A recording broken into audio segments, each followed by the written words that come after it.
तो एक्चुअल में यस हम एक ही क्लास के अंदर पढ़ते थे, एक ही क्लास के अंदर पढ़ते थे, सोच भी नहीं सकते थे कि आज हम एक साथ होंगे। अगर हमें पहली रो के अंदर बैठना है तो इनको भी पहली रो के अंदर बैठना होता था।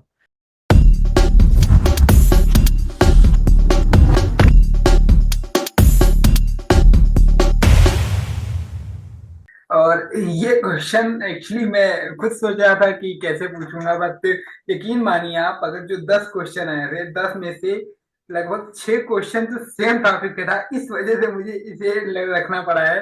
वो जानना चाहते हैं कि निकिता मैम के साथ आपकी लव स्टोरी कैसी थी, तो आप जो भी आपको लगे आप बोल सकते हैं। यार देखो, लव स्टोरी कैसी थी, मतलब चलो मैं आपको शॉर्ट में ही बताऊंगा। अब इतना लंबा हमारा पॉडकास्ट नहीं तो ना, एक्चुअल में क्या पॉडकास्ट हो जाएगा 2 ढाई घंटे का, वो फिर लंबा हो जाएगा। तो मैं छोटा सा बताता हूँ। देखो एक्चुअल में यस हम एक ही क्लास के अंदर पढ़ते थे, एक ही क्लास के अंदर पढ़ते थे, और एक्चुअल में ना हमारा रियल में 36 का आंकड़ा था। मतलब उस टाइम की बात मैं कर रहा हूँ, मतलब उस टाइम की बात, हमारा आप सोच भी नहीं सकते थे कि आज हम एक साथ होंगे। ठीक है, और हमें बहुत साल हो गए आज तो। और हमारी एक प्यारी सी डॉटर भी है, मतलब यस फैमिली अच्छी है हमारी। ठीक है, तो वो मतलब उस टाइम सोच भी नहीं सकते थे आप, मतलब हमारा 36 का आंकड़ा था।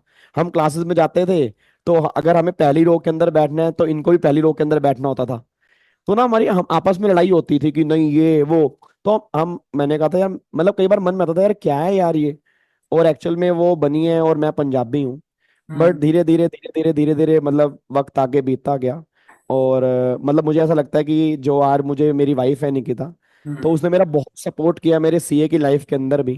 और यस कहते हैं ना कि मतलब एक होता है आप जैसे कहते हैं ना कि तारीफों के पुल के नीचे मतलब की नदी बहती है। जी सर। ठीक है, तो आजकल की दुनिया ऐसी है, बट कहते हैं उसकी एक्सेप्शंस भी होती हैं। तो वो मेरी वाइफ बनी, उसने बहुत कुछ किया सेल्फ, मतलब निस्वार्थ तरीके से कि नहीं यार मुझे, यस मतलब पहले मैं सीए बन जाऊं, क्योंकि मेरा अटेम्प्ट पहले था, उसका अटेम्प्ट बाद में था। ओके मतलब सर। मेरा मेरा अटेम्प्ट था May 13, उसका November 13 था। उसने मेरे लिए बहुत एफर्ट्स किए कि नहीं पहले मैं सीए बनूं। क्योंकि एक्चुअल में कहता, मैं हमेशा कहता हूँ, बच्चे ना जैसे अब रिलेशनशिप के अंदर आजकल मैं देख रहा हूँ 18 18 19 19 साल के बच्चे जी सर। रिलेशनशिप में चले जाते हैं। तो मतलब मैं कह रहा हूँ कि रिलेशनशिप जो है ना, देखो वो आपकी स्ट्रेंथ है। अगर अगर अगर आपकी स्ट्रेंथ है तो उससे बेस्ट कोई चीज नहीं, अगर वो वीकनेस है तो उससे बेकार कोई चीज नहीं। जी मतलब सर। वीकनेस का मतलब क्या होता है कि यार मतलब कि यार भाई आपके पास टाइम नहीं है, आप मेरे को ध्यान नहीं देते, ये वो। अगर ऐसे ऐसे क्वेश्चन आपके रिलेशनशिप में आ रहे हैं ना, आज ही उसको बाय बाय कह दो। अदरवाइज आप नहीं बन पाओगे, प्रोफेशनल नहीं बन पाओगे। क्योंकि सर मैं सही बता रहा हूँ, पहले प्रोफेशनल बनो, रिलेशनशिप बाद में भी चल जाएगी। जी सर। और ये मेरी और मेरी वाइफ के बीच में ना वेल सेटल्ड था कि पहले में बनना है, उसके बाद हम मतलब पेरेंट्स से बात कर पाएंगे। अब तुम कुछ बने हो नहीं, और तुम कह रहे हो जी मैं तेरे लिए चांद ताले तोड़ लाऊंगा, या मेरे थानू ने थाना थाया नहीं थाया, वो बेकार की बातें।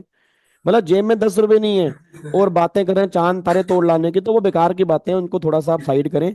और मेरा वाइफ ने मेरा बहुत साथ दिया, और आज हम एक साथ हैं। और बाकी पूरी स्टोरी फिर कभी बताएंगे। Okay sir, okay sir. Actually ये स्टोरी मैंने इसलिए पूछी क्योंकि अभी तक मोस्टली मतलब जो हम देखते हैं, इवन जो चीज सही भी है कि 10 में से 8 आज के टाइम में ऐसे हैं जो आपको करियर से भटकाते हैं।